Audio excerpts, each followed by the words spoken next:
अस्सलाम वालेकुम नाज़रीन, आज की ताज़ा तरीन ख़बरों के लिए इस्तक़बाल किया जाता है NNI न्यूज़ चैनल पर। आज की ताज़ा तरीन ख़बरें। 27, 28 बिहार,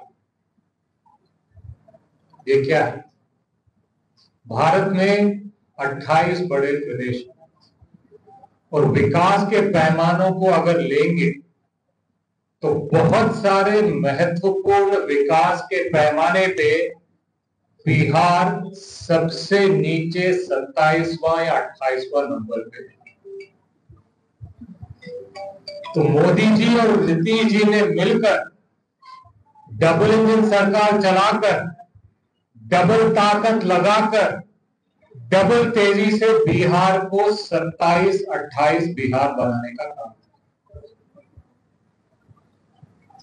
मतलब गरीबों के लोगों को गरीबी की तरफ धकेलने का काम डबल स्पीड से, डबल मजबूती से, डबल दिमाग लगाकर किया। जब कुछ दिनों के लिए हमारी सरकार थी तो हमने गरीबों के लिए योजना लेके आए। वो योजना ये थी कि जिनकी आमदनी 6,000 रुपये से कम है प्रति माह, उनके लिए सरकार 2 लाख लोन के माध्यम से नहीं, सब्सिडी की तरह छोटे लघु उद्योग शुरू करने के लिए देगी। और ये स्कीम बिहार के लगभग 94 लाख परिवारों को मदद करे, मतलब लगभग 1 करोड़ परिवारों को गरीबी से उठाने का काम करते। जैसे ही नीतीश जी ने पलटी मारी और मोदी जी के साथ जाके गले मिल गए, गरीबों के बारे में भूल गए, स्कीम के बारे में भूल गए।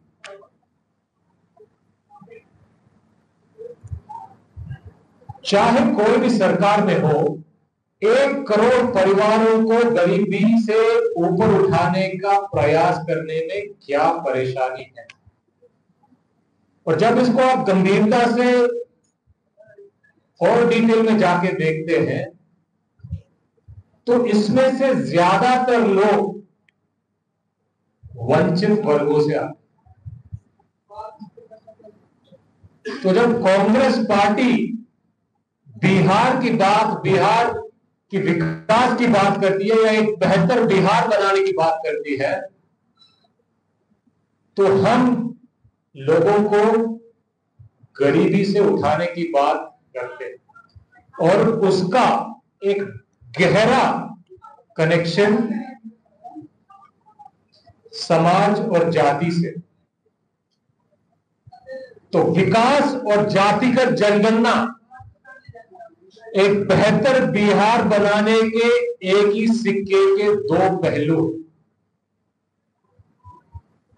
और दोनों तरफ से बिहार की सरकार ने बिहार की जनता के आंखों में धूल झोंकने का काम किया। तो सवाल यह है कि बिहार की जनता को 27-28 बिहार चाहिए या बेहतर बिहार चाहिए?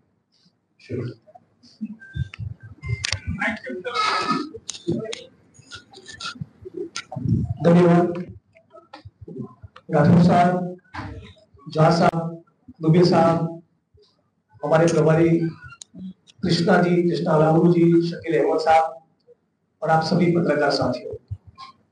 सबसे पहले तो गुजरात की विधानसभा का सत्र अभी पूरा हुआ और तब मैं देख रहा था कि आप सभी मीडिया कर्मियों ने, सभी पत्रकार बंधुओं ने जिस प्रकार से NSUI यूथ कांग्रेस के नेतृत्व में चली पलायन रोको, नौकरी दो, रोजगार दो यात्रा को जिस प्रकार से कवरेज किया, आज गुजरात का युवा भी इस बात से अवगत है कि बिहार में एक ऐतिहासिक जबरदस्त यात्रा हुआ।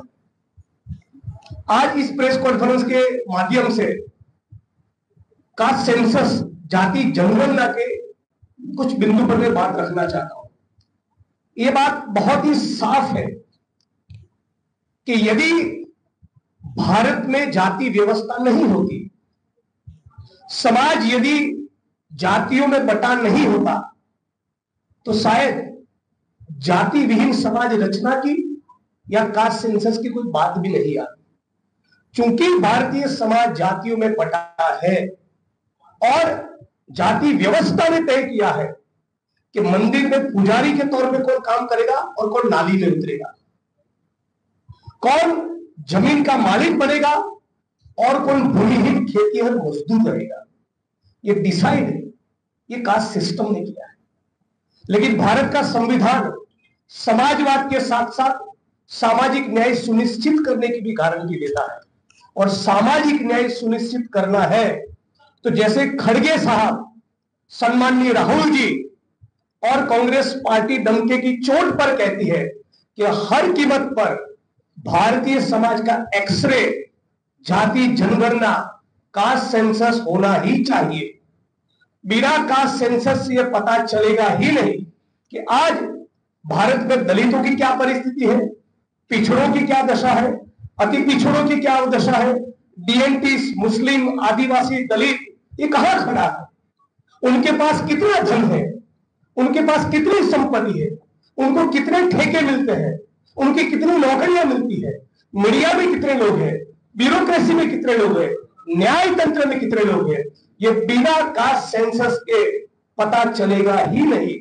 और इसीलिए कांग्रेस पार्टी डिटरमाइंड है, कृत निश्चय ये कि बिहार में सरकार बनाते ही जिस प्रकार से तेलंगाना में हमारा करीब करीब 95% से ज्यादा जाति जनगणना का, कास्ट सेंसस का काम बेहतरीन तरीके से, शानदार तरीके से वो जो काम पूरा हुआ वो बिहार में भी हम लोग करेंगे।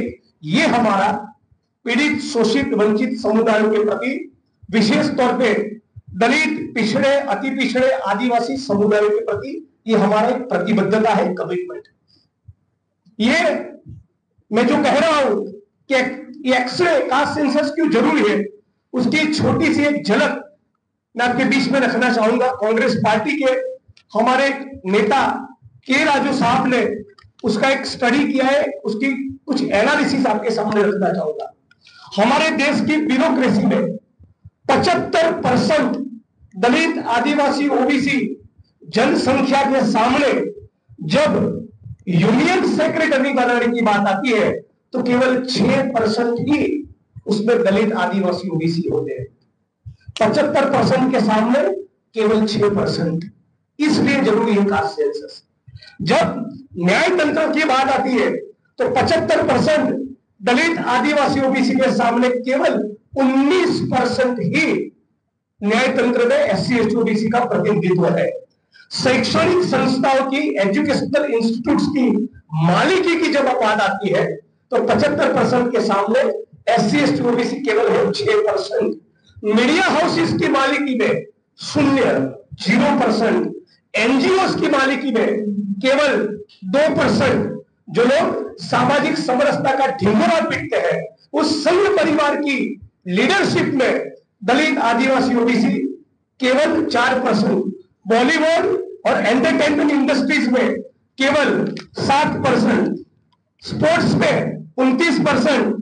एनएससी स्टेट कंपनी में एससी, एसटी, ओबीसी केवल 6%। प्राइवेट अस्पतालों की मालिकी में 17%। भारत सरकार के यूनियन बजट में 75% की आबादी के सामने केवल 30%, स्टेट के बजट में 34%।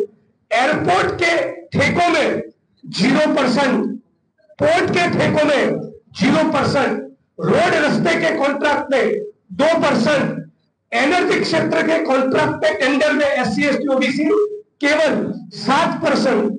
माइनिंग की लीज दलित, आदिवासी, ओबीसी को 1%। प्रिंट मीडिया में केवल 2%, इलेक्ट्रॉनिक मीडिया में 2% और डिजिटल मीडिया में केवल 4%। ये है भारत का एक्सरे।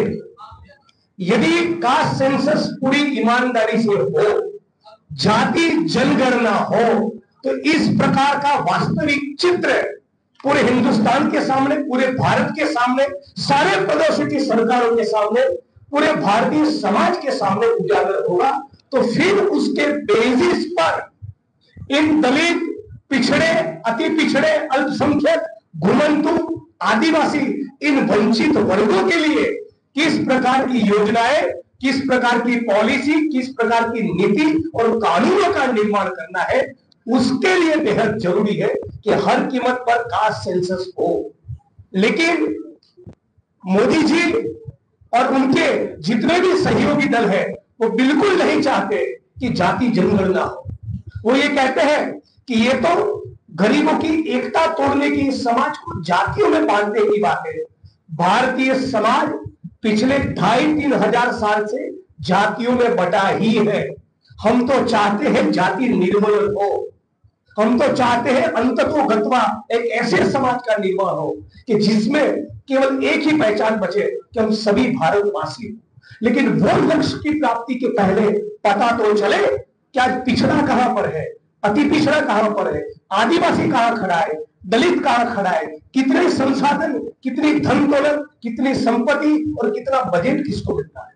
यहाँ की सरकार ने भी, राहुल जी, खड़गे जी और कांग्रेस पार्टी के बार बार लगातार जाति जनगणना, कास्ट सेंसस का सवाल उठाने के बाद यहां पर भी एक सर्वे करवाया। लेकिन सर्वे का तात्पर्य यह था कि सर्वे में जो निकल कर आएगा कि गरीबी का निर्मूलन होगा, उस दिशा में कोई काम नहीं हुआ। और यह भी कहा था कि आरक्षण की कैप को हटाकर रिजर्वेशन को बढ़ाया जाएगा। लेकिन पटना हाईकोर्ट में जब इस मामले को लेकर पिटीशन फाइल हुआ तो यहां की सरकार ने बहुत ही कमजोर, ढीले ढाले तर्क दिए। मतलब कि नहीं, हमने तो कास्ट सर्वे करवाया था, इस प्रकार का पॉलिटिकल बेनिफिट मिले, लेकिन सही मायनों में कोई काम न हो।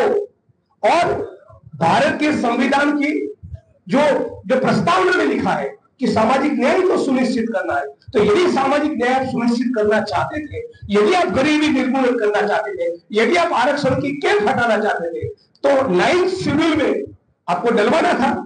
अभी पार्लियामेंट में ऑन रिकॉर्ड ये खुलासा हुआ है। पार्लियामेंट में हमारा social justice welfare department on record ये कह रहा है कि हमारे पास तो मामला पहुंचा ही नहीं, ये तो हमारा क्षेत्र है ही नहीं, ये तो यहाँ की सरकार का विषय है। सरकार कह रही ये तो केंद्र की सरकार का विषय है। मतलब कि डबल इंजन की सरकार, दोनों मिलकर नीतीश जी और मोदी जी पूरे प्रदेश के, पूरे भारत के, पूरे बिहार के दलित, आदिवासी, ओबीसी को मूर्ख बना रहे हैं। उनका 2023 में जो सर्वे आया, socio economic survey, socio economic जो स्टडी हुआ, उसमें तो साफ पता चला कि करीब करीब 5 करोड़ बिहार की आबादी ऐसी है जो पर डे रोज का केवल 40 रुपए में जीवन जीती है। ये कैसे जीवन जीते हो? वो अपने बच्चे को, घर परिवार को कैसे गुजरान करते हो? 100 में से 45-50 बच्चे जिस प्रदेश में कुपोषित हो, उस प्रदेश का यदि बाप केवल दिन का 40 रुपया कमा रहा है, 4 करोड़ के करीब ऐसी आबादी है तो पर डे केवल 67 रुपये कमा रहे हैं। मतलब कि बिहार की 13 करोड़ आबादी में से 9-10 करोड़ लोग 2 वक्त की रोटी उनको नसीब नहीं, और उसी के कारण उनको हमारे गुजरात में, केरला में, कर्नाटका में मजदूरी करने के लिए पलायन करना पड़ता है। और इसलिए इस प्रेस कॉन्फ्रेंस के माध्यम से न केवल हम इस सरकार को एक्सपोज करते हैं, हम मांग करते हैं कि बिहार की ये सरकार भी अपना रुख स्पष्ट करे, अपनी पोजीशन क्लियर करे कि कास्ट सेंसस के मामले में उनकी क्या राय है, क्यों ये खुलकर अपनी पोजीशन नहीं लेते। और यदि मोदी जी इस मामले पर खामोश है तो नीतीश जी को भी उनको सवाल पूछना चाहिए। यहाँ मैं एयरपोर्ट से भी प्रेस कॉन्फ्रेंस के लिए आ रहा था तो रास्ते में बहुत से बड़े होर्डिंग देखे, भीम संवाद। क्या है यहाँ दलितों की परिस्थिति? कितनी जमीनों का आवंटन किया? नीतीश जी 20 साल से सीएम है, क्या वो 20 गांव का नाम दे सकते जहां पर उन्होंने माथे मेला ढोने की प्रथा को खत्म किया हो? क्या वो 20 गांव का नाम दे सकते हैं जहां पर उन्होंने छुआछूत को खत्म किया हो? क्या पटना में सफाई कर्मी नाली साफ करते वक्त आज भी 300-400 रुपए के लिए गटर में उतरकर मरने के लिए मजबूर नहीं है?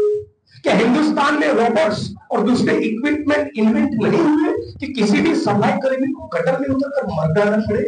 लेकिन ये सुनिश्चित नहीं करना चाहते। उनकी सोच वही है जो भारत के प्रधानमंत्री की है।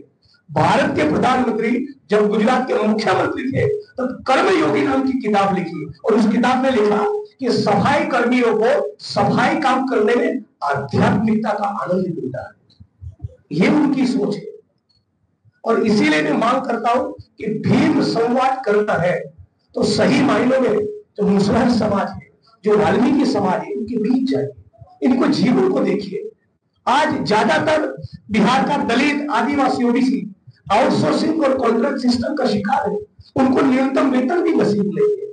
आज दलित, आदिवासी, ओबीसी समाज का एक बहुत बड़ा तबका बेरोजगार है, उसको पलायन करना पड़ रहा है।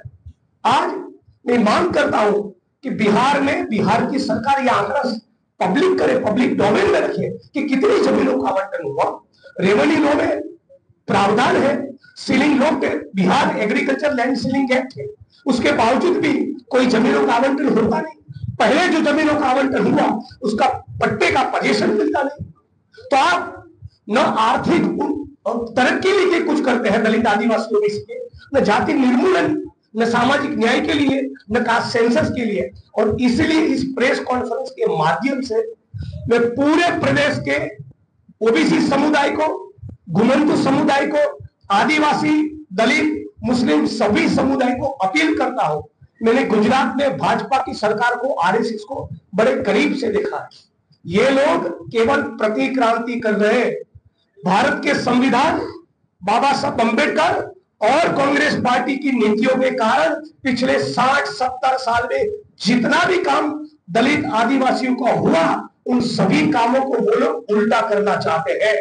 आज पटना हो, अहमदाबाद हो, दिल्ली हो, बंबई हो, जो भी दलित, आदिवासी, ओबीसी 3 BHK के फ्लैट में रहते हैं, ओएनजीसी, आईओसी, बीएसएनएल, रेलवे की नौकरी की, टीचर, पटवारी, एसओचओ बने, वो आरक्षण के कारण, वो संविधान के कारण, कांग्रेस की नीतियों के कारण। लेकिन अभी कोई नई सरकारी नौकरी भर्ती ही नहीं। सारी सरकारी स्कूलें बंद कर रहे हैं। 55 लाख दलित और आदिवासी स्टूडेंट की स्कॉलरशिप मोदी जी की सरकार ने 3 साल तक ब्लॉक करके रखी। आदिवासी दलित समाज की पोस्ट मैट्रिक स्कॉलरशिप को बंद करके रखी है। लेटरल एंट्री लेकर आए। महंगाई उतनी है कि दलित, आदिवासी, ओबीसी अपने बच्चों को प्राइवेट स्कूल में भर्ती कर सकता नहीं।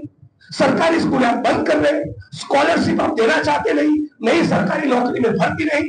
साल में बीच में कभी कोई नौकरी का अनाउंसमेंट हुआ तो एग्जाम्स का पेपर लीक हो रहा है। तो दलित, आदिवासी, ओबीसी समुदाय के लिए इस सरकार के शासन में, चाहे बिहार हो या मोदी जी की सरकार हो, कोई फ्यूचर नहीं। ये क्रांति नहीं, ये प्रतिक्रांति का दौर चल रहा है। और इसीलिए मैं कह रहा हूं, ये सरकार मनुवादी है, जातिवादी है, दलित, आदिवासी, ओबीसी विरोधी है।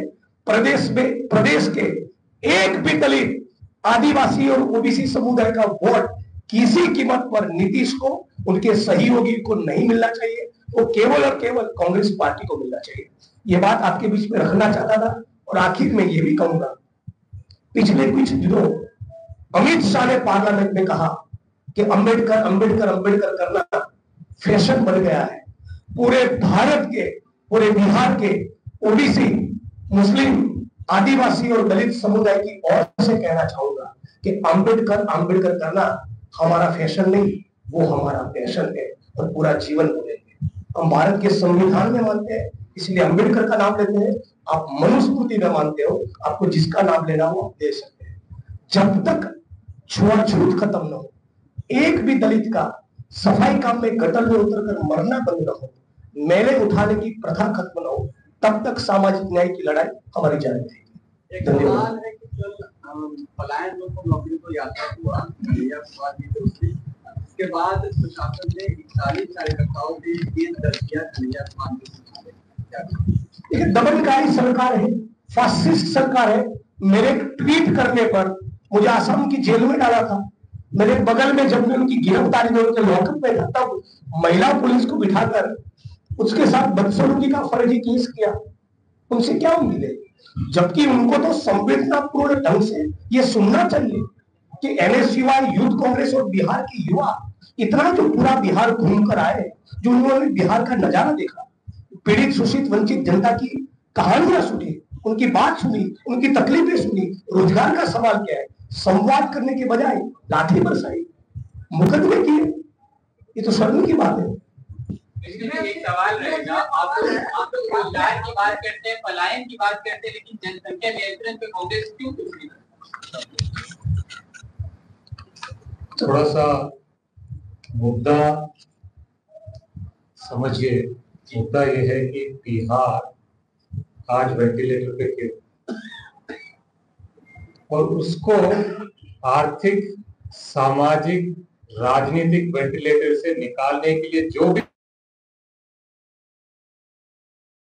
उठाने के लिए बिल्कुल तैयार। अब इससे पहले सवाल ये था कि पलायन रोको और नौकरी दो की आवाज उठाने के लिए एक दिन में 41 लोगों पर एफआईआर किया। ठीक है, आपने किया। तो मेरा सवाल सरकार से और बिहार की जनता से ये है कि जो लाखों करोड़ों लोगों को आपने पलायन करने पे मजबूर कर दिया और जो लाखों करोड़ों रोजगार बर्बाद कर दिए, तो ये डबल इंजन के सरकार में कितने लोगों को फांसी चढ़ानी चाहिए? सवाल। अगर पलायन रोको, नौकरी दो, तो आवाज उठाने के लिए 41 एफआईआर करते हो, तो करोड़ों बिहारियों को पलायन करने में मजबूर करते हो और करोड़ों बिहारियों को नौकरी और रोजगार से वंचित करते हो, सालों साल करते हो। तो इस पे बिहार की जनता ये डबल इंजन के नेताओं को क्या सजा दे? फांसी पे चढ़ाए? जनसंख्या पे नियंत्रण होना चाहिए। सवाल है कि आपने जो आंकड़े दिलाए जो संख्या है कम है 6% 2%, लेकिन क्या कांग्रेस सरकार नहीं मानते हैं? तो सप्ताह में 50 साल से ज्यादा आपकी सरकार केवल गुजरात का छोटा सा एग्जाम्पल दूंगा। गुजरात से शुरुआत करता हूं। आप देश पे ले गए, एक छोटी सी बात बताता हूं। 70 के दशक के पहले कांग्रेस की सरकार ने कम से कम 40 लाख एकड़ जमीन, मैं रेवेन्यू लॉ प्रैक्टिस किया हूं एज अ लॉयर, पूरी जिम्मेवारी के साथ कह रहा हूं इतने सारे कैमरे के सामने, 70 के दशक के पहले आदिवासी, ओबीसी, दलित और भूमिहीनों में कांग्रेस की सरकार ने गवर्नमेंट वेस्टलैंड की कोटा में से और लैंड सीलिंग एक्ट के तहत कम से कम 40 लाख एकड़ जमीन का आवंटन किया है। कांग्रेस भारत के संविधान में मानती है और संविधान प्रस्तावना में कहता है कि अंततोगत्वा हमें समाजवाद लाना है, तो संसाधनों का डिस्ट्रीब्यूशन हमारा पहले दिन से एजेंडा रहा है। आज जो लाखों की तादाद में जो दलित, आदिवासी खेत मजदूर थे, उसमें से सैकड़ों हजारों लोग एसडीएम बने, कलेक्टर बने, एसपी बने, ब्यूरोक्रेसी में गए। ये कैसे हुआ? कांग्रेस की नीतियों के कारण हुआ ना। अगर कांग्रेस तो सामाजिक न्याय, समाजवाद, मानवतावादी समाज का निर्माण किसी भी मुल्क के लिए एक निरंतर प्रक्रिया है। हमने उसमें सब्सटेंशियल ठीक ठाक कंट्रीब्यूट किया है। अभी मोदी की सरकार तो पूरा उल्टा कर रही है, और अभी जो काम बाकी है साथ में मिलकर हमको करना चाहिए। उसके लिए कास्ट सेंसस होना चाहिए। मोदी जी चुप गए। तो 2011 में हमने जो सेंसस का रिपोर्ट किया, अभी भी आपके माध्यम से सरकार को पूछ रहे, जारी करिए ना, डिस्क्लोज करिए वो रिपोर्ट। राइट, अभी 10 साल से उनकी सरकार है। जो कांग्रेस की सरकार ने कास्ट सेंसस करवाया, उसका रिपोर्ट पब्लिश करें। उसमें तो जो बिहार के सीओ है वो तो 52,000 का सर्टिफिकेट बना कर दे ही नहीं रहे हैं। तो बिना 52,000 का जो सर्टिफिकेट नहीं बढ़ेगा तो लोगों को 2 लाख रुपया मिलेगा नहीं। तो गलती किसकी? बिहार सरकार में काम करने वाले कर्मचारियों की। तो कर्मचारी को अलग आप बिहार सरकार से क्यों कहते हैं? मंशा की बात है ना, इच्छा शक्ति की बात है। अगर इच्छा शक्ति होगी तो सर्टिफिकेट भी बनेगा, इच्छा शक्ति होगी तो उनके बैंक के खाते में पैसा भी आएगा। लेकिन झूठ की पूरी एक बयार है ना, 2014 से। तो नौकरी का तो मामला रहता ही नहीं अगर मोदी जी 2 करोड़ का वादा पूरा कर लेते। तो झूठ की बयार के सामने नए नए शगुफे लाया जाता है ताकि वो जो वादे थे वो भुला दिए जाएं। एक जी अच्छा, कोई संवाद करे भाई, मान लो कोई संवाद करे, धरती पर जो नजर आएगा उसी की बात करेंगे ना। रहा सवाल इसी प्रदेश में लंबे समय तक श्री कृष्ण बाबू यहाँ के चीफ मिनिस्टर हैं, उनके जमाने में बड़े बड़े जमींदारों से जमीनें लेकर के गरीबों में बांटने का रिकॉर्ड तो कांग्रेस के ही काल में है ना। ये तो कोई हम लोग अपने बड़ों से पूछ लें कि किनके जमाने में हुआ। विनोबा भावे का भी कार्यक्रम जो कांग्रेस के साथ जुड़े हुए थे, उनका कार्यक्रम जमीन के आवंटन को गरीबों तक पहुंचे, बड़े बड़े जमींदार बिहार में थे। तो शुरुआत तो श्री कृष्ण बाबू ने की। तो जो कांग्रेस का जब आता है मामला तो वो इंसाफ पसंदाना रवैया अख्तियार करता है। इनके जो हालात है उसमें कोई इंसाफ की बात है नहीं, झूठ परपंच और नए शगुफे की बात है। सवाल ये आप लोग चुनाव आते ही दलित की बात करने लगते हैं। अरे ये चुनाव आते ही आप लोग आपकी पार्टी के अध्यक्ष बदल के उससे पहले लगातार